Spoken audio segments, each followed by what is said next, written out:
네, 우리 특별 새벽 기도회를 드리고 또 우리 일주일 또 이렇게 잘 보내고 또 우리가 또 주일 저녁으로 모이는 시간입니다. 정말 또 체력적으로도 힘든 또 그런 또 시간이 되기도 하는데요. 그래서 여러분은 정말 이 시간을 통해서 또 하나님의 살아계심과 은혜로 또 주시는 힘들을 또 깊이 누리는 복된 시간 되기를 간절히 소망해 봅니다.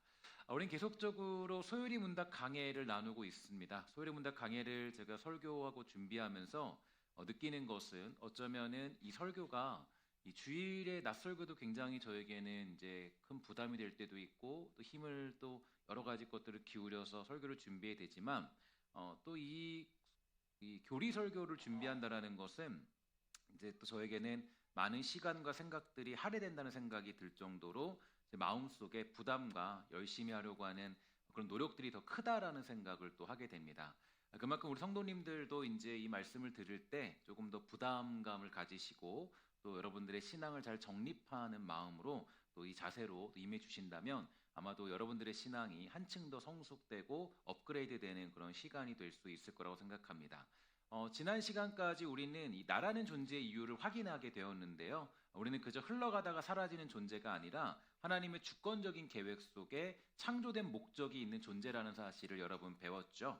아마 기억을 하실 거예요. 그렇죠? 그 목적이 뭐냐? 다름 아닌 바로 하나님을 영화롭게 하고 즐거워하는 것이 우리의 창조 목적이었죠. 이 창조 목적은 기독교인으로서 가장 중요한 기반이 되는데 이것이 기반이 되지 않으면 기독교를 이해할 수 없고 또 예수를 믿는 것이 무엇인지 구분이 가지 않아서 자꾸 이상한 쪽으로 흘러갈 수밖에 없습니다. 기독교에서 가장 중요한 것은 바로 모든 것이 하나님께 초점이 맞추어져 있고 이것이 매우 이기적으로 보일 때도 있지만 사실 인간으로서의 창조 목적을 보면 이것이야말로 우리가 가장 행복한 일이라는 것을 깨달을 수가 있게 되는 그런 모습이죠. 그래서 우리는 언제나 우리를 지으신 목적이 무엇인지를 깨닫는 자리부터 우리의 신앙생활이 시작된다는 사실을 잊지 말아야 할 것입니다. 그런데 생각을 해보면 예수를 믿는다라는 것, 또 우리 안에 새로운 인생이 시작된다라는 것은 바로 여기서부터라고 또 말할 수도 있을 텐데요. 다시 말해서 예수를 믿고 깨닫는 것은 다른 것이 아닌 바로 하나님이 나의 삶의 모든 목적이 되고 그것이 우리의 기쁨이 된다라는 것, 그 사실 아니겠습니까? 오늘 예수를 믿는 것, 또 주님을 만나서 깨닫게 되는 것, 내 삶의 이유와 목적이 바뀌는 것을 의미하므로 우리는 그 이유와 목적을 더욱더 분명히 할 필요가 있을 것입니다. 오늘 예배하는 저와 여러분, 우리 모두가 다시 한번 나에게 주어진 삶의 이유와 그 목적을 분명히 해서 하나님을 영화롭게 하고 즐거워하는 기쁨들을 누리는 저와 여러분 우리 모두가 다 되기를 주의 이름으로 간절히 부탁을 드리겠습니다. 자, 그럼 여기서 우리는 중요한 질문이 하나 필요한데 그럼 어떻게 하나님을 우리는 기쁘시게 하고 영화롭게 할 수 있을까? 인간의 목적이 하나님을 영화롭게 하고 즐거워하는 것인지까지는 깨달았는데 그러면 우리는 어떻게 하면은 하나님을 영화롭게 하고 즐거워할 수 있는 그런 방법이나 설명서가 어떤 것인가? 그냥 내 마음이 기쁘면 하나님도 기쁘신 걸까요? 만약 우리가 스스로 여기에 대한 답을 찾고자 한다면 어떤 일이 벌어지겠습니까? 어떤 사람들은 이제 내 마음이 가는 대로가 답이다 이렇게 말하기도 할 것이고요. 또 누군가는 합리적인 이성이 기준이다라고 그렇게 말하기도 할 것이겠죠. 그러나 성경은 그렇게 얘기한 적이 절대 없다라는 것이에요. 왜냐하면 인간의 이성은 부패했고 양심은 오염되었을 뿐만 아니라 감정이라는 것은 수시로 변하기 때문이죠. 그러므로 내 안에서 나오는 어떤 해답들을 가지고 하나님을 기쁘시게 하고 영화롭게 하는 것은 불가능하다라고 할 수가 있을 것입니다. 그래서 오늘 우리가 만나는 소리문답 2문은 강하게 우리에게 질문하고 있는데요. 이렇게 되어져 있어요. 하나님께서 무슨 규칙을 우리에게 주시어 어떻게 자기를 영화롭게 하고 즐거워할 것을 지시하셨는가라고 질문하면서 여기에 대해서 이렇게 얘기하고 있어요. 우리 함께 다 같이 읽어보도록 하겠습니다. 시작. 신구약 성경에 기재된 하나님의 말씀은 어떻게 우리가 그를 영화롭게 하고 즐거워할 것을 지시하는 유일한 규칙이다. 아멘. 그러니까 바로 성경만이 우리가 하나님을 영화롭게 하고 즐거워하는 것이 무엇인지를 가르쳐주고 있다라고 그렇게 정의해주고 있는 거죠. 이제 이 문답을 통해서 어떻게 하면 우리가 하나님을 영화롭게 하고 즐거워할 수 있는가를 한번 오늘은 생각해 보고자 하는데요. 먼저 오늘 이문의 내용을 보면 규칙, 즉 준칙이라고 되어져 있는 부분이 있는데 이 단어는 헬라어 카논에서 온 단어라고 얘기할 수 있겠어요. 이 말의 뜻은 건축 현장에서 쓰는 자나 아니면 수증기처럼 어떤 것이 바른 것인가를 판단하는 절대적인 척도를 의미하고 있습니다. 다시 말해 성경이야말로 하나님을 영화롭게 하고 즐거워하는 것이 무엇인가에 대한 유일한 기준이 된다라는 것을 의미하고 있는데, 그러니까 성경에서 말하는 것을 통해서만 하나님을 영화롭고 즐겁게 할 수 있다라는 것을 가르쳐주고 있는 것이죠. 그래서 우리는 성경을 통해서 성경을 이 통전적으로 살펴봐야 되고 이 파편적으로 알아서는 안 되는 이유가 여기에 있습니다. 그러니까 그 통정적인 사고가 가장 핵심적인 사고가 어디 있냐면 이 교리에 담겨져 있고요. 이 교리를 제대로 공부하고 또 교리를 여러분들이 어떤 성경을 해석하는 방법으로 두고 된다면, 그러면 이제 이 성경을 읽을 때 하나님을 영화롭게 하는 것이 무엇이냐, 즐거워하는 것이 무엇이냐는 기준점을 얻을 수가 있게 된다라는 거죠. 나아가 질문을 보면 또 어떤 질문이 있냐면 지시하셨는가 이렇게 되어져 있는데요. 이거를 봤을 때 하나님께서 우리를 창조하시고 뭐 방치하시거나 방임하시는 분이 아니다라는 것을 알 수가 있게 됩니다. 하나님은 어떤 분이시냐? 하나님은 친절하신 하나님이세요. 그리고 하나님은 정말 이제 우리에게 가르쳐 줌이 언제나 늘 있는 분이십니다. 그래서 이 구약의 제사법을 기억하십니까? 여러분 구약을 읽어보면 레위기 같은 것들이나 아니면 다른 것들을 보면 얼마나 모든 것들이 자세하게 설명이 되고 있는지 모르겠어요. 하나님을 영화롭게 하고 즐거워하는 그 방법을 아주 정확하게 친절하게 제시해주고 계시죠. 그러니까 사실 성경은 어려운 것이 아닙니다. 이 번역본을 보면서 이 개역개정으로 보면서 이 말들이 좀 어려워서 그렇지, 사실 하나님의 입장에서 우리에게 주신 성경은 유치원생들에게도 친절하게 알려주는 듯한 쉬운 내용들로 가득 차 있다라는 거죠. 저는 하나님은 이제 친절하신 분이고 자상한 분이시다라는 것을 알 수가 있는데, 그냥 너가 알아서 해라고 하지 않고 하는 법을 상세히 알려주셨기 때문이죠. 근데 문제는 우리가 이 성경을 가까이 하지 않는다라는 거예요. 그리스도인으로 살고자 하는데 성경을 가까이 하지 않아요. 예수를 믿고 있는데 성경을 가까이 하지 않아요. 하나님을 영화롭게 하고 즐겁게 하는 게 무엇인지는 알고 있는 것을 듣긴 들었는데, 근데 성경을 가까이 하지 않아요. 그러니까 내가 무엇을 해도 하나님을 영화롭게 하거나 즐거워하지 않는 방법이 여기에 나타나는 이유가 거기에 있는 거죠. 그러니까 이게 우리가 성경을 가까이 하지 않고 성경을 따르지 않기 때문에 우리가 하나님을 영화롭게 하고 즐거워하는 방법을 모르게 된다라는 것이죠. 또 성경을 묵상해도 성경을 따라 살려고 하지 않습니다. 그러니까 하나님을 기쁘시게 하지도 못하고 즐겁게 하지도 못한다라는 것이에요. 여러분 나 자신도 만족과 기쁨을 누리지 못하는 것인데요. 우리 하나님이 가르쳐 주신 방법을 읽고 묵상하는 것이 가장 먼저 된 방법인데, 그러니까 우리는 하나님이 그런 것들을 이제 가르쳐 줬으면 그것들을 이제 묵상하는 것이 중요하겠죠. 그러니까 이제 그냥 성경을 읽는 것에 중심을 두어서는 안 됩니다. 성경 통독도 좋겠지만 이 통독보다 더 중요한 것은 하나님의 말씀이 무엇을 이야기하는지를 정확히 아는 것, 연구하고 곱씹고 먹는 것이 더 중요한 거예요. 성경을 먹는 게 더 중요하겠죠. 그래서 제가 이제 뭐 이런 경험이 있어요. 제가 이제 아내랑 이렇게 살아가면서 제 아내랑 같이 밥을 이렇게 먹다 보면 그 아내랑 저는 한 20년 정도 같이 살았는데 한 20년 동안 제 아내가 뭐 이렇게 체하거나 한 거는 한 2번 정도밖에 못 본 것 같아요. 20년 동안.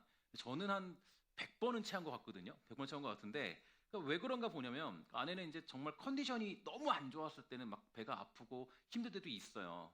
근데 이제 저는 20년 가까이 살면서 배가 항상 안 좋아요. 항상 안 좋고 항상 배가 안 좋고 이렇게 체하기도 하고 항상 그래요. 이유가 뭔가 보면 저는 밥을 아주 빨리 급하게 먹죠. 5분이면 7분이면 밥 다 먹잖아요. 남자들은요. 막 먹어요. 근데 저희 아내는 이 밥을 먹을 때 한 밥 한 숟갈 들어가면 밥 한 숟갈이 100번을 씹습니다. 100번, 정말 100번을 씹어요. 100번을 씹고 저는 고기를 씹으면 한 뭐 7번 정도 씹잖아요. 그래서 남자들 대부분 뭐 딱딱딱 꿀꺽 끝이잖아요. 그죠? 그러잖아요. 근데 뭐 그 저희 아내는 고기를 한 100번은 뭐예요? 고기를 거의 한 200번을 거의 씹는 것 같아요. 고기는요. 200번 씹는 것 같아요. 그러니까 이제 이게 아내는 체할 리가 없어요. 체할 리가 없어요. 그러니까 이제 이게 말씀이라는 것도 저는 마찬가지라고 생각을 들어요. 어떤 거냐면 우리는 너무 이렇게 신앙생활을 또 하나님이 가르쳐 주신 그 내용들을 너무 빨리 읽으려고 합니다. 그러니까 말씀이라는 걸 너무 이제 막 부흥해 이거 하나로 그냥 퉁치려고 그러고 아니면 말씀을 읽는 것에 퉁치려고 그러고 그러니까 너무 그러면 안 되죠. 물론 한번 내가 이 하나님 말씀을 훑어보기 위해서 읽거나 어떤 우리가 이 결단하기 위해서 어떤 그런 어떤 이 부흥회 같은 것들을 통해서 얻어내는 건 좋지만 무엇보다 중요한 건 제가 보니까 뭐냐면 깊은 묵상이 필요하더라고요. 하나님 말씀을 깊이 묵상하지 않으면 사실은 내가 이 하나님 말씀을 읽어도 그 말씀이 내 삶에 적용되는 일은 거의 없습니다. 하나님을 영화롭게 즐거워하지 못한다라는 거죠. 그러니까 중요한 건 제가 늘 누이 말씀드리지만 이 통독보다 중요한 것은 묵상입니다. 묵상이 되지 않으면 통독은 의미가 없죠. 특히 한국 사람들은 결과 중심이에요. 얼마나 성경을 깊이 연구하고 깨달았느냐보다 더 중요한 것은 우리가 너 성경 몇 번 읽었어? 난 20번 통독했어. 뭐 그렇지 않죠. 더 중요한 것은 얼마나 한 절 한 절을 곱씹으며 읽었느냐가 더 중요하다는 것이에요. 그래서 사실 이 교리가 필요한 이유도 여기에 있습니다. 교리를 알지 못하면 그 한 절 한 절이 이해가 잘 안 가기 때문에 교리가 필요한데 그러니까 교리는 우리 믿음의 선배들이 우리가 믿음으로 성장할 수 있도록 만드는 어떤 뭐 소위 말해서 치트키와 같은 게 이제 교리 같은 거예요. 교리를 너무 어렵게 생각하시면 안 돼요. 근데 보통 우리 많은 그리스도인들 한국 교회 현실들이 뭐가 문제냐면 이 교회들이 이제 고리타분한 교리들을 가르치고 싶어하지 않습니다. 좀 더 열광적이고 좀 더 어떤 각광적이고 좀 더 흥미 위주의 어떤 것들을 가르치면서 성도들이 이제 깊은 어떤 자리까지 못 가는 거죠. 이유는 하나님에 대해서 알지 못하면 이런 것들을 잘 이렇게 여러분들이 접하지 못하면 자꾸 이 수박 겉핥기로 예수를 믿게 되는 거예요. 그래서 소위 말해서 우리가 이제 시간이 지나면 1학년에서 2학년, 3학년, 4학년, 5학년, 6학년 올라가야 되는 게 정상이잖아요. 근데 우리는 시간이 지나면 1학년 1반, 1학년 2반, 3반, 4반, 5반, 6반 이렇게 가는 거예요. 이렇게 되면 안 되죠. 우리의 신앙은 언제나 성장이 있어야 되고 성숙이 있어야 돼요. 근데 이거를 할 수 있는 것은 뭐냐면 이 과정을 마스터해야지 2학년으로 올라갈 수 있어요. 근데 이제 우리가 보통 보면 이 한국 교회가 이제 좀 위기에 가는 이유가 어디 있는가 이렇게 생각을 곰곰이 해보면 깊이가 별로 없어요. 깊이가 없어요. 신앙생활을 오래 해도 20년, 30년을 해도 교리가 뭔지를 몰라요. 한 번도 들어본 적이 없는 사람도 굉장히 많이 있고 교리 교육을 받아본 적이 없어요. 제자 훈련은 받아봤지만 교리 교육은 받아본 적이 없어요. 왜냐하면 제자 훈련은 사실은 이제 조금은 이제 이거를 너무 함축해서 만들어 놓은 것이고요. 교리라는 것을 통해서 다시 한번 우리의 믿음이 뭔가를 정립하지 않으면 예수 믿는 게 뭔지도 가물가물해요. 교회 다니는 것도 뭔지 가물가물해요. 그러니까 교리를 배우는 건 여러분들의 필수고 의무적인 겁니다. 교회는 당연히 교리를 가르쳐야 된다는 사실이죠. 그러면 왜 우리는 2000년도 더 된 그런 옛 기록인 신구약 성경만을 유일한 규칙으로 믿으면서 우리가 살아가야 되는 걸까요? 누군가 말하죠. 요즘 세상에 맞는 새로운 계시가 필요하지 않은가? 하지만 여기에는 인간의 지혜로는 설명할 수 없는 신비가 담겨져 있습니다. 첫째로 성경이 왜 과연 유일한 것인가? 성경은 유기적 영감으로 이루어진 산물이기 때문입니다. 이런 말도 여러분 때로는 처음 들어봤을 수도 있는데 유기적 영감으로 만들어진 것이 성경이다. 어떤 얘기냐면 루이스 벌거프라는 그런 신학자가 이분에 굉장히 잘 설명을 줬는데요. 하나님께서 성경 저자들을 로봇처럼 사용한 것이 아니라고 강조하는 거죠. 물론 엄밀한 개혁주의 관점으로 보면 뭐 기계적, 유기적 영감서를 같이 보기도 하지만 조금 어려운 얘기니까 넘어가도록 하고요. 보통 우리가 가진 신학은 이제 이 장로교의 어떤 보수주의 신학의 가장 중요한 핵심은 성경이라는 것은 유기적 영감서를 기본으로 성경을 대하고 있습니다. 하나님은 저자들의 성품, 은사, 교육 배경, 심지어 그들의 독특한 말투까지 그대로 사용하셨는데 중요한 것은 한 분이신 성령께서 그들을 완벽하게 감동시켜서 하나님의 뜻이 단 한 점의 오류도 없이 기록되게 하셨다라는 것을 우리는 믿고 있는 것이겠죠. 따라서 우리는 꼭 기억해야 됩니다. 성경은 100% 사람의 글이 되면서도 동시에 100% 하나님의 말씀이라는 신비로운 이중성을 가지고 있는 게 성경이라는 것이에요. 그러니까 우리가 성경을 읽고 묵상하면 이것이 그저 누군가의 이야기가 아니라 하나님의 말씀으로 받아들이는 이유가 바로 여기에 있는 것이죠. 두 번째로 성경이라는 것은 통일성을 가지고 있습니다. 성경의 저자는 다른 사람들로 되어 있는 1600년 정도의 시간의 간격을 두고 작성된 글들인 게 분명하죠. 각자의 직업도 다르고 상황과 현실도 다른 40명의 저자들이 이거를 작성한 건 분명하지만 중요한 것은 이 성경은 마치 한 사람이 쓴 것처럼 예수 그리스도를 통한 구원이라는 하나의 주제를 향해 완벽한 통일성을 이루게 되는 것입니다. 이것은 성경의 진짜 저자가 사람이 아닌 성령 하나님이심을 증명하는 강력한 증거 중에 하나가 될 수 있는 것이죠.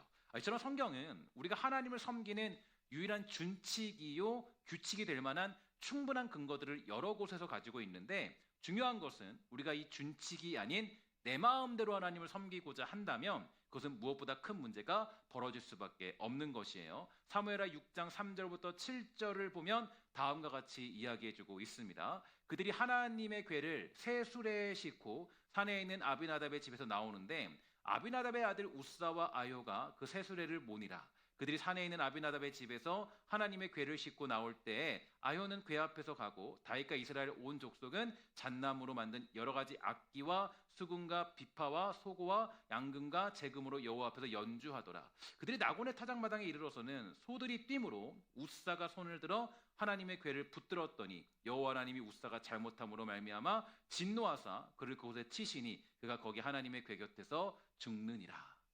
이 말씀이 되게 독특한 말씀인 게 다윗이 하나님의 법궤를 옮길 때 우사는 법궤가 수레에서 떨어지려 하자 그것을 보호하려는 좋은 의도로 손을 댑니다. 근데 결과가 어떻죠? 그 자리에서 죽임을 당하고 말았어요. 왜냐하면 이유는 한 가지죠. 이전 제가 말씀드렸듯이 하나님이 정하신 규칙, 즉 제사장이 어깨에 궤를 메어야 된다라는 그 명령을 어기고 이 지금 다윗이 정신이 없었어요. 그래서 블레셋의 방식인 새로운 수레를 선택했기 때문입니다. 소들이 궤가 흔들릴 때 이를 붙잡은 우사의 행위는 본능적인 보호 반응이었고 인간의 관점에서는 거룩한 일처럼 보이기도 하죠. 하나님께서는 그런데 이것을 가지고 잘못한 것이라고 간주하고 있습니다. 근데 내가 보호 본능으로 그냥 어떤 그 당연한 반응으로 궤를 잡았지만 사실 이 모든 것들이 전부 다 뭐냐면 하나님이 말씀하신 질서와 준칙에 어긋나기 때문에 우사는 죽임을 당하게 된 것입니다. 그것은 하나님의 거룩하심과 그분이 정하신 법도의 절대성을 간과한 것이 되는 것이죠.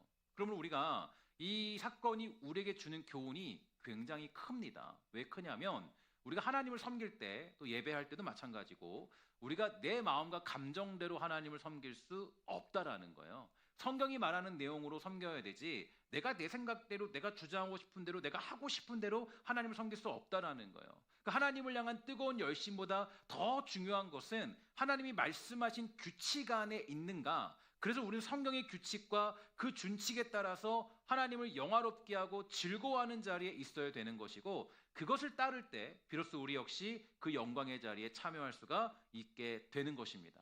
또한 오늘 우리에게 주신 질문과 답 속에서 눈여겨볼 단어가 하나 있다면 바로 유일하다라는 그런 단어가 되는데요. 오직 성경만이 하나님을 영화롭게 할 수 있는 유일한 방법이 된다라는 것입니다.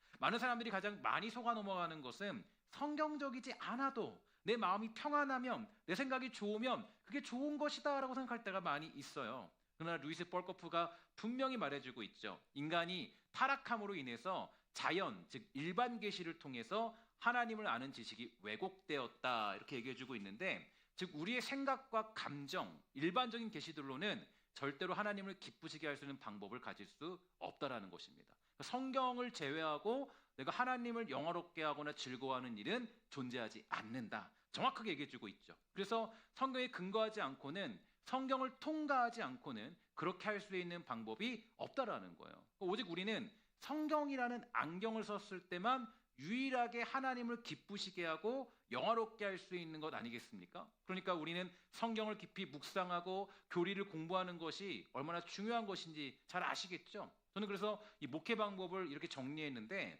기본은 성경을 묵상하는 거예요. 제가 이제 처음에 고민을 되게 많이 했거든요. 목회를 시작하면서 가장 많은 고민이 저는 원래 여러분들도 아시겠지만 여러분들과 이제 성경 공부를 그 목회할 때 그 부목회 할 때 가장 많이 했던 것은 교리를 가르치는 것이었어요. 근데 가르치다 보니까 문제가 뭐냐면 성경적인 지식이 이제 그 성경 묵상을 하는 그런 어떤 성경을 너무 멀리하게 되더라고요. 교리는 아는데 성경을 몰라요. 그 내가 이제 그때 고민하면서 생각했던 것이 성경 묵상은 우리 기본문이구나. 그러니까 기본적인 자세예요. 그러니까 말씀을 읽는 건 기본적인 거예요. 이거는 이제 우리 그냥 기본이에요. 기본이고 교리를 이제 그 때에 맞춰서 가르쳐 주는 게 중요하겠다. 어떤 그런 하나님이 주시는 깨달음이 있어서 여러분들에게 성경을 묵상하는 것이 가장 이 중요한 원칙이다 생각을 했고, 그 다음에 성경을 묵상하기 위한 가장 효율적이고 가장 하나님이 주신 그 정확한 방법은 교리를 공부하는 것입니다. 교리를 알아야 뭐가 있냐면 성경을 묵상할 수 있어요. 성경을 묵상하는데 내 마음대로 묵상할 수 없어요. 묵상할 때 물론 우리가 조금 어릴 때는 그 내 마음대로 하는 게 조금 더 이제 이해가 되고 용납이 되지만 성숙했을 때의 내 마음대로 하는 건 불가능하죠. 그러니까 이제 우리가 이 교리라는 것은 성경을 바탕으로 통전적인 해석을 통해서 이 말씀을 해석할 수 있도록 만들어주는 것이거든요. 그러니까 이제 성경을 묵상하기 위한 가장 효율적이고 가장 어떤 그 좋은 방법은 교리를 공부하는 것이다. 그러니까 이제 여러분들 제가 이제 목회를 이제 6년 정도 했는데 이제 여러분들에게 6년을 했다는 것은 성서 유니온이 가지고 있는 성경 묵상을 1년 한 통독을 다 한 거예요. 그러니까 제가 말씀드리지만 6년 과정돼 있기 때문에 여러분들과 제가 이제 벌써 6년 동안 성경을 창세기부터 요한계시록까지 다 묵상한 겁니다. 근데 여러분들이 이제 무슨 수준이 필요하냐면 이제는 다시 한번 성경을 묵상할 때는 이제는 뭘 해야 되냐면 진짜 이제 거기서는 하나님 누구신가를 정말 발견할 수 있는 그런 교리를 공부하셔서 이제 여러분들의 삶의 성숙이 필요한 시간들이 된 것이에요. 얼마나 많은 사람들이 이게 이제 이 과학적이다, 철학적이다, 뭐 이런 것들을 따라서 많은 사람들이 그저 자기 좋은 마음에 따라 하나님을 믿고 있어요. 자기 하고 싶은 대로 예수를 믿습니다. 내 생각대로 예수를 믿어요. 그러나 하나님은 우사를 통해서 분명히 경고하죠. 하나님의 방법이 아닌 내 방법대로 한다면 하나님은 그것을 기뻐하지 않으실 것이다. 분명히 우리에게 얘기해주고 있습니다. 특히 저는 오늘 이 소리문답 이문이 이 요즘 이 시대를 살아가는 우리들에게 더 필요한 질문과 답이라는 생각을 하게 되었는데, 지금 저와 여러분들은 이제 AI의 만능 시대에 살고 있지 않습니까? 그러니까 AI의 장점은 우리에게 굉장히 효율적인 대답을 해준다라는 거예요. 저도 AI를 정말 많이 사용하는데 대답을 해준다는 거예요. 근데 문제는 AI가 우리의 기준이 될 수는 없습니다. 우리 인생의 기준이 될 수는 없어요. 무슨 얘기냐면 분명히 그게 여러분들과 우리의 인생에 여러 가지 어떤 도움을 줄 수는 있겠지만 그것이 성경보다 앞선 기준을 제시할 수는 없다라는 것이죠. AI는 효율적이고 최적화되어 있지만 성경은 지혜와 거룩을 가르치고 하나님의 진리를 가르칩니다. 그러니까 우리는 언제나 성경이 무엇보다 가장 우선된다라는 것을 기억할 필요가 있는 것이죠. 여러분들의 가장 큰 기준은 무엇입니까? 인생과 삶에서 가장 중요한 기준은 어떤 것입니까? 그것은 누군가의 의견이나 뛰어난 AI가 아니라 바로 하나님의 말씀이 우리의 기준이 되는 것입니다. 하나님 말씀을 해석하기 위해서 AI를 활용할 수도 있겠지만 AI의 효율적 판단이 성경의 개념이나 성경이 말하는 것보다 앞설 수는 없다라는 것이죠. 왜냐하면 성경이야말로 인공지능이 대체할 수 없는 유일한 우리에게 주시는 준칙이 되기 때문이에요. 오늘 우리는 이러한 믿음을 분명히 해야 됩니다. 그래서 많은 비평학자들이 심지어 많은 복음주의권 안에 있는 사람들조차도 성경을 온전한 성경으로 믿지 않고 있는 시대에 살아가고 있어요. 성경에 완전하다는 것을 부정하는 시대에 살고 있습니다. 무음하다는 것을 부정하는 시대에 살고 있어요. 이런저런 꼬투리를 잡으면서 비평학적으로 접근하고 있는데 문제는 많은 목회자들도 거기에 끌려가는 경향들이 있다는 거예요. 이 하나님의 영감된 100% 영감된 성경을 때로는 인간의 눈으로 바라볼 때도 정말 많이 있죠. 그러나 분명히 우리는 알아야 됩니다. 성경이 말하는 것이 진리이다. 상황이 그렇다고 현실이 그렇다고 타협할 수 있는 것이 있고 없는 것이 있습니다. 요즘에 이 많은 이슈화가 되고 있는 문제들이 몇 가지가 있죠. 뭐 신학적으로 많은 문제가 되고 있는데 동성애 문제. 그거 우리가 받아들일 수 있을까요? 동성애 사람들에게 뭐 지옥에 가라 이렇게 얘기하는 것은 절대 안 되는 것이지만 동성애를 우리가 어떤 받아들이는 것은 불가능합니다. 확실한 준칙이에요. 강아지가 아무리 사랑스러워도 강아지에게는 구원이 임할 수 없습니다. 그건 분명한 일이죠. 조금 여러분들 중에서 조금 저에게 의아스러운 질문을 하실 수도 있겠는데 일단 제가 성경을 해석하는 입장 중에서 또 이제 가장 성경적인 원칙 중에 하나는 또 뭐 여자 목사를 세우는 거 안수를 받을 수 있느냐? 사회적으로는 당연히 가능하겠죠. 그러나 성경적으로는 어렵습니다. 이건 불평등이 아니라 그냥 질서 안에 있는 것이에요. 이 문제를 더 이야기하면 힘들어질 수 있으니까 이 성경적인 기준으로는 일단은 안 되는 것입니다. 무시가 아니에요. 그런데 그냥 내 마음에 안 들면 그냥 뭐 사회적인 상황이 그러니까 환경이 그러니까 잘못된 것이다. 시대가 어떤 시대인데 너 동성애를 반대하냐? 혐오 아니냐? 우리는 혐오하지 않습니다. 안 되는 걸 안 된다라고 이야기하는 것이 전부라는 거예요. 돌이키라 우리는 받아들일 수 있습니다. 하지만 돌이켜야 한다라고 가르칩니다. 상황 따라 감정 따라 사람 눈치 따라 복음을 말하면 그게 진리입니까? 진리는 아니죠. 진리라는 것은 중요한 원칙이 있습니다. 진리는 변함이 없다. 상황이 뭐라 그래도 변하지 않는다. 진리는 변하지 않는다. 철학에 많은 논증법이 있지만 가장 일반적인 논증법은요 해결의 정반법이죠. 그래서 옳은 것과 틀린 것에 막 이렇게 하다가 또 옳은 게 나오고 새로운 게 나오고 또 새로운 게 나오는 게 그게 철학적인 가장 중요한 원칙이에요. 그러나 우리는 진리예요. 진리는 정반법이 아닙니다. 진리는 뭐냐면 그냥 처음부터 끝까지 진리예요. 이게 진리라는 거예요. 그럼 잘 기억하셔야 돼요. 하나님 말씀에는 변함이 없어요. 진리 처음부터 마지막까지 알파와 오메가까지 변함이 없는 게 진리의 가장 중요한 원칙이죠. 그냥 가는 거예요. 진리에는 타협이 없어요.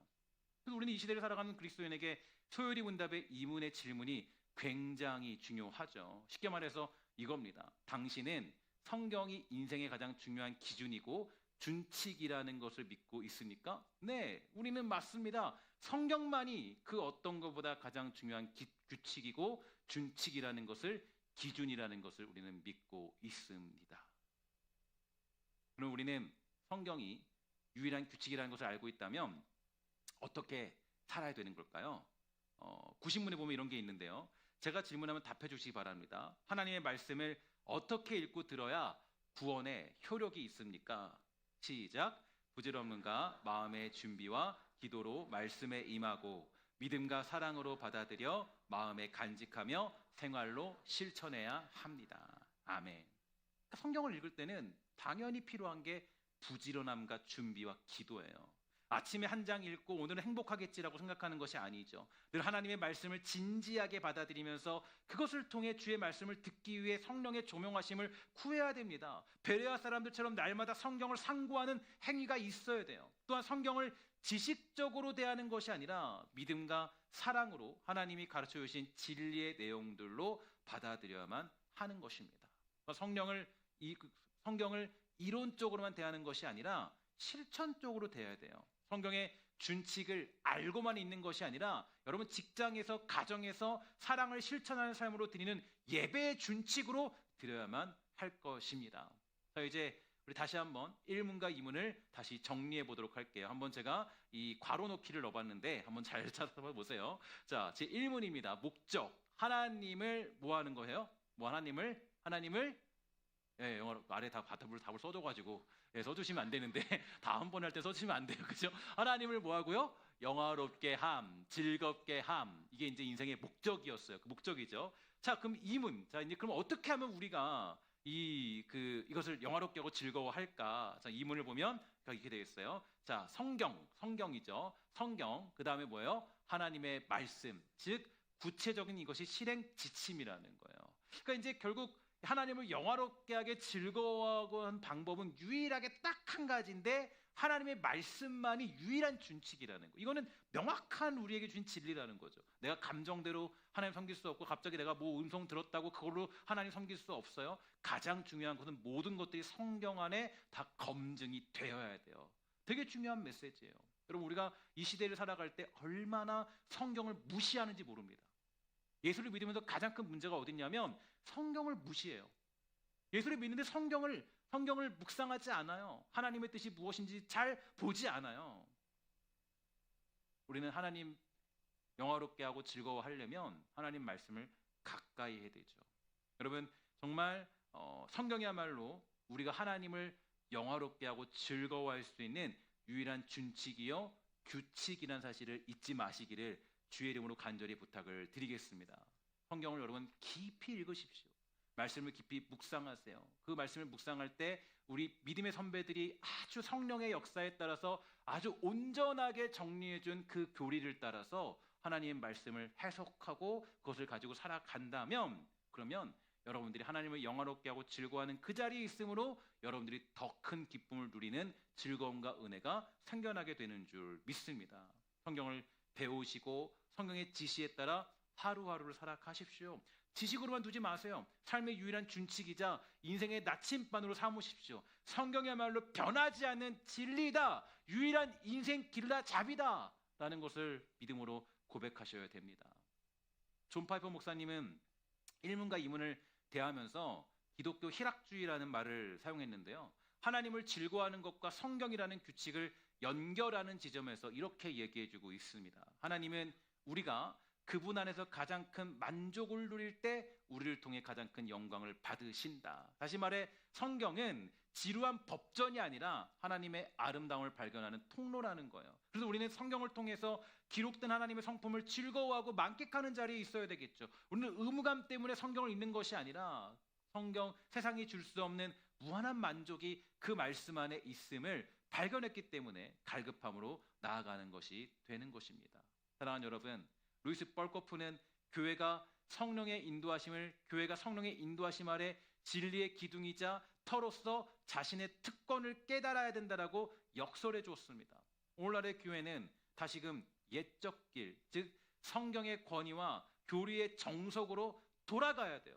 격변하는 사회 속에서도 하나님의 말씀은 영원히 하늘에 굳게 서 있고 그 말씀을 부지런히 상고하고 기도로 받으며 삶으로 실천하는 자들에게만 구원의 강력한 효력이 나타나게 되는 것입니다. 왜냐하면 성경은 단순한 정보의 책이 아니라 우리를 하나님으로 말미암아 즐거워하게 만드는 생명의 규칙이 되기 때문입니다. 여러분, 축복하는 것은 정말 이 하나님 동안 살아갈 때에 성경을 가까이 하시고 하나님의 뜻이 무엇인지를 깊이 발견하여서 여러분들이 하나님을 영화롭게 하고 즐거워하는 그 기독교적인 희락을 정말 기쁨으로 누리며 살아가는 복되고 아름다운 성도들 우리 모두가 다 되시기를 주의 이름으로 간절히 부탁을 드리겠습니다. 우리 기도하도록 하겠습니다.